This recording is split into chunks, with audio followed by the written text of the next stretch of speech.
मुलींवर अत्याचार करणारे हे नराधमच असतात हे मग मी या मतावर आजही ठाम आहे, उद्याही ठाम राहणार. ज्या पद्धतीने तो वागलाय, ज्या पद्धतीने त्यांनी कृत्य केलेले त्यांना नराधमाचंच नाव दिलं जातं.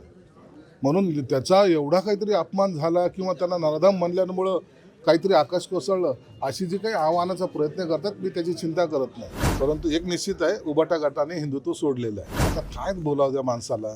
संरक्षण मंत्री गृहमंत्री तिथे जाऊन काय आंघोळ करून आलेत का? कशावर कशाचं कोणतीही टिप्पणी करावी आणि एखाद्याला बदनाम करावं हा संजय राऊतचा आता हा धंदा झालेला आहे. संजय राऊतचे याला मी आता जास्त महत्त्व देत नाही. अक्षय शिंदे प्रकरणात त्यांचे जे अक्षय शिंदेचा जो वकील आहे त्याने तुम्हाला नोटीस पाठवली की न्यायालयाचा भंग केलाय किंवा जे नराधम तुम्ही बोलले होते त्या संदर्भात त्यांनी तुम्हाला नोटीस पाठवली. त्या प्रकरणामध्ये मला कोणतीही नोटीस आणखीन प्राप्त झालेली नाही. परंतु जो झालेला प्रकार आहे तो लाखो लोकांनी पाहिलेला आहे.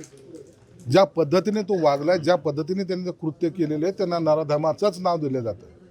म्हणून त्याचा एवढा काहीतरी अपमान झाला किंवा त्यांना नराधम म्हणल्यामुळं काहीतरी आकाश कोसळलं अशी जी काही आव्हानाचा प्रयत्न करतात मी त्याची चिंता करत नाही. मुलींवर अत्याचार करणारे हे नराधमच असतात हे मग मी या मतावर आजही ठाम आहे, उद्याही ठाम राहणार. उद्धव ठाकरे आणि ओवेसी सारखेच दिसतात असं नितेश राणे म्हणतात. ती आता करण अर्जुनची जोडी झालेली.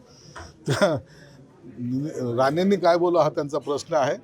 परंतु एक निश्चित आहे, उबाटा गटाने हिंदुत्व सोडलेलं आहे. अजितदादा शिंदे आणि फडणवीस यांचा दम पोकळा असं संजय राऊत म्हणतात. संजय राऊतचे याला मी आता जास्त महत्त्व देत नाही. प्रयागराजमध्ये जो काही प्रकार घडला तो अत्यंत दुर्दैवी आहे आणि अनेक म्हणजे करोडो भाविक त्या ठिकाणी असताना त्यामध्ये आता जर 30 लोकांचा जो काही मृत्यू झालेला आहे तो अत्यंत दुर्दैवी. त्याच्याबद्दलचं प्रत्येकजण भारतातला नागरिक हा शोक व्यक्त करत आहे. पण त्यावर संजय राऊतांनी असं म्हटलं की संरक्षण मंत्री आणि गृहमंत्री यांच्यासाठी एक दिवस तो परिसर बंद ठेवण्यात येतो त्यामुळे हा प्रसंग घडला. आता काय बोलावं त्या माणसाला? संरक्षण मंत्री गृहमंत्री तिथे जाऊन काय आंघोळ करून आलेत का? कशावर कशाचं कोणतीही टिप्पणी करावी आणि एखाद्याला बदनाम करावं हा संजय राऊतचा आता हा धंदा झालेला आहे. त्या प्रकरणामध्ये मला कोणतीही नोटीस आणखीन प्राप्त झालेली नाही. परंतु जो झालेला प्रकार आहे तो लाखो लोकांनी पाहिलेला आहे. ज्या पद्धतीने तो वागलाय, ज्या पद्धतीने त्यांनी कृत्य केलेले त्यांना नराधमाचंच नाव दिलं जातं. म्हणून त्याचा एवढा काहीतरी अपमान झाला किंवा त्यांना नराधम म्हणल्यामुळं काहीतरी आकाश कोसळलं अशी जी काही आव्हानाचा प्रयत्न करतात मी त्याची चिंता करत नाही. मुलींवर अत्याचार करणारे हे नराधमच असतात हे मग मी या मतावर आजही ठाम आहे, उद्याही ठाम राहणार.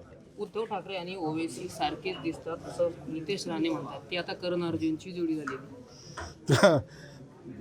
राणेंनी काय बोला हा त्यांचा प्रश्न आहे.